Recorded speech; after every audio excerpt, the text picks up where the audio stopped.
योगेंद्र सिंह। कहाँ से आए पेपर में? कन्नौज से। पेपर कैसा रहा?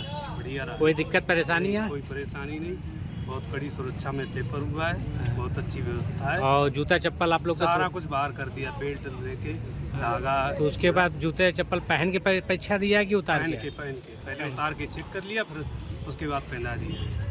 मेरा अतुल कुमार। कहाँ से आ रहे हैं? कानपुर देहात से। पेपर कैसा हुआ? पेपर तो अच्छा हुआ। कोई दिक्कत परेशानी? कोई परेशानी नहीं। क्या बाहर बच्चों के जूते चप्पल भी उतराए गए थे? जूता चप्पल हाँ सारे चेक किए गए थे। चेक करने के बाद फिर अंदर प्रवेश कराया गया तो था। पहन के गए थे कि उतार के? तो फिर बाहर गेट पे यहाँ पे पहले 3 बार चेकिंग हुई। हाँ। उसके बाद संतुष्ट हो गए जब सारे अधिकारी लोग जो लगे थे ड्यूटी पे, उसके बाद अंदर जाने की अनुमति दी गई। नहीं, जूते चप्पल आप लोग पहन के गए थे कि वहाँ बाहर उतरवा दिए? पहन के गए थे। सब पहन के दे रहे थे? जाँच के बाद पहन के गए थे। सभी लोगों को उतरवा दिए गए पहले, उसके बाद पहनाए गए। रायबरेली में पुलिस भर्ती परीक्षा का तीसरा दिन है। आज बहुत सख्त तरीके से तलाशी ली गई परीक्षार्थियों की। सुबह हर केंद्र पर पुलिस का कड़ा पहरा रहा, साथ ही केंद्र के बाहर ही जूते चप्पल सब उतरा कर उसके बाद उसकी स्पीड हुई। उसके बाद अंदर कोई तरह का किसी भी तरीके के जेवर, किसी भी तरीके के ब्रेसलेट, इन सब की मनाही कर दी गई, इनको उतरवा दिया गया।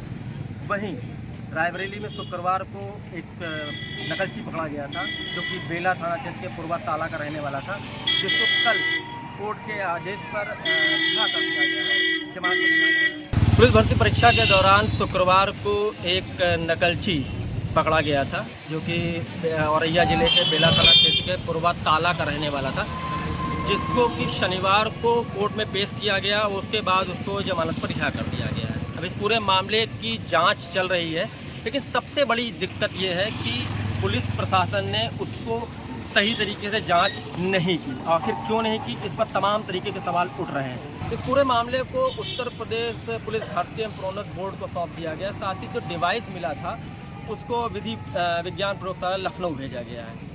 सवाल ये है कि आखिर पुलिस ने इस मामले में तफ्तीश क्यों नहीं की? पुलिस ने इस मामले को सीधे प्रोन्नत बोर्ड को एक अपना कागजी कार्रवाई का बंडल भेज दिया और ब्लूटूथ को विधि विज्ञान प्रयोगशाला भेज दिया, जबकि नियमानुसार पुलिस को इस पर कार्रवाई करनी चाहिए थी, इस पर छानबीन करनी चाहिए। जबकि शुरुआती उसमें कहा जा रहा था, शुरुआती तथ्यों पे CO सिटी अमित सिंह का भी कहना था कि हम इसकी पूरी मामले की जांच करेंगे, कौन लोग शामिल हैं, किस तरीके से ब्लूटूथ आया, लेकिन उस पर बिल्कुल पुलिस ठंडे बस्ते में चली गई। यह तौर पर है कि पुलिस इस मामले में जांच करना ही नहीं चाहिए, क्योंकि मुझे मालूम है कि अगर जांच होगी तो कई परतें खुलकर सामने आएंगी। सबसे बड़ी बात यह थी कि आखिर इतनी बड़ी चौकसी के बाद भी वो शख्स ब्लूटूथ डिवाइस जैसा डिवाइस लेकर कैसे परीक्षा केंद्र में घुस गया। अब इस पर जब सवाल उठ रहे हैं तो पुलिस पूरा महकमा शांत है। उसने अपनी गेंद पुलिस भर्ती बोर्ड और विधि विज्ञान प्रयोगशाला को सेब डाल दी। आगे इस मामले में क्या होगा, अब ये डिसीजन विधि विज्ञान प्रयोगशाला की रिपोर्ट आने के बाद होगा। लेकिन जो जांच चल रही थी, जो जांच होनी चाहिए थी रायबरेली के लिहाज से, वो नहीं हो पा रही।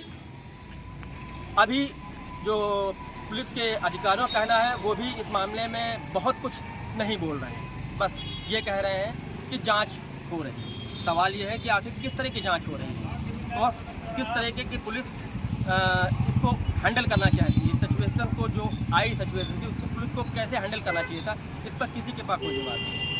CO सिटी अमित सिंह का कहना है कि हमने ब्लूटूथ को विधि विज्ञान प्रयोगशाला लखनऊ भेज दिया गया है।